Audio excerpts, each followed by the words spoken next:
बात उन दिनों की है जब लोग अपने बच्चों को विद्या प्राप्त करने के लिए गुरुओं के आश्रम में भेजा करते थे।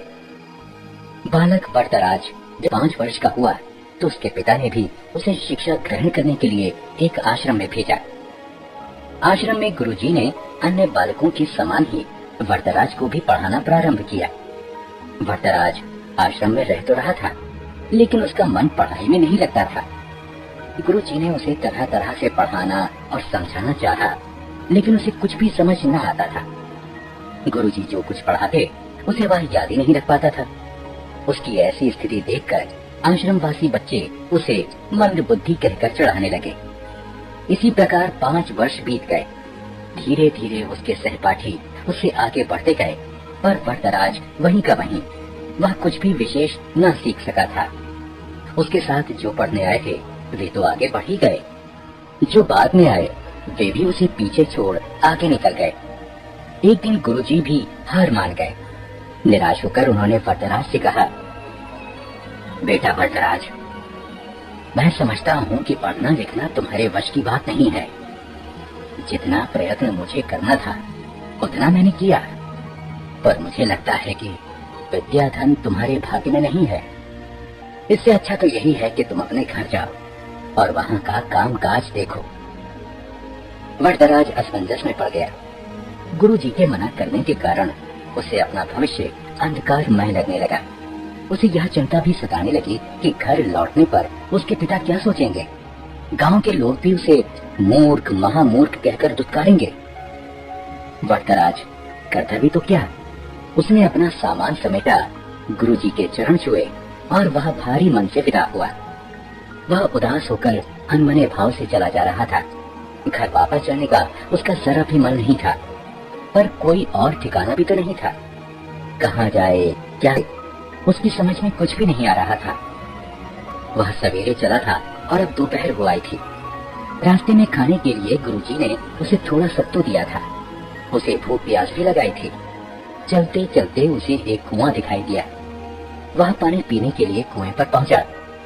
वहां उसने देखा कि पानी खींचने की रस्सी की रगड़ से कुएं की जगह पर निशान पड़ गए हैं और मिट्टी के घड़ों को रखने से जमीन पर गड्ढे पड़ गए हैं। यह दृश्य वरदराज के मस्तिष्क में बिजली की तरह कौंध गया। उसने विचार किया कि जब रस्सी की बार बार रगड़ खाने से कठोर पत्थर पर निशान पड़ सकते हैं, तो क्या लगातार परिश्रम करने से मैं विद्वान नहीं बन सकता? बस फिर क्या था। वरदराज के मन में आशा की किरण जगी। वह बुदबुदाने लगा, मैं भी लगातार परिश्रम करूंगा, अपने पाठों को मन लगाकर बार बार पढ़ूंगा और उन्हें याद करूंगा। फिर देखता हूँ कि मुझे विद्या कैसे नहीं आती। वरदराज ने कुएं पर हाथ मुड़ा और गहरी सांस लेकर आगे की ओर बढ़ा। अब वह सभी प्रकार की चिंताओं से मुक्त था। इतना कि उसे भूख प्यास की भी चिंता नहीं रही थी। वह तेज कदमों से चल रहा था। अब वह दूसरी ही तरह का वरदराज था। वह घर की ओर नहीं बल्कि आश्रम की ओर लौट चला था। सूर्यास्त होने को था। गुरुजी आश्रम के वाड़ा में टहल रहे थे। तभी उन्होंने वरदराज को आते हुए देखा।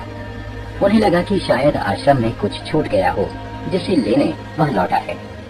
वरदराज ने गुरुजी के पास पहुंचकर उनके चरण स्पर्श किए। गुरुजी ने प्यार से पूछा, क्या बात है बेटा, क्या तुम्हारा कुछ सामान छूट गया जिसे लेने तुम्हें लौटना पड़ा? वरदराज नम्रता पूर्वक बोला, हाँ गुरुजी, मेरी विद्या यही छूट गई है, जिसे इस बार मैं अवश्य लेकर जाऊंगा। अब मेरी आंखें खुल गई हैं। मैंने निश्चय किया है कि मैं पूरी लगन और परिश्रम से पढ़ूंगा। अब कभी आपको निराश होने का अवसर नहीं दूंगा। गुरुजी का दिल पसीज गया। उन्होंने वरदराज को गौर से देखा। उसकी आंखों में चमक थी। गुरुजी ने इतना भर ही कहा, तुम जो कुछ कह रहे हो, यदि उसे कर दिखाओगे तो मुझे बड़ी प्रसन्नता होगी। वरदराज ने पढ़ाई प्रारंभ की। अब तो उसकी भूख और नींद पता नहीं कहाँ गुम हो गई थी। वह देर रात तक पढ़ता और कहता सबसे पहले उठ जाता। वह अपना एक क्षण भी व्यर्थ न गवाता। उसने दिन रात एक कर दिए। इसका प्रभाव यह हुआ कि जो पाठ याद करना उसे पहाड़ पर चढ़ने के समान कठिन लगता था, अब वही सरल लगने लगा था। गुरुजी और अन्य बालक वरदराज में आए। इस परिवर्तन को देख आश्चर्यचकित रह गए। अब वरदराज की प्रतिभावान बच्चों ने लगन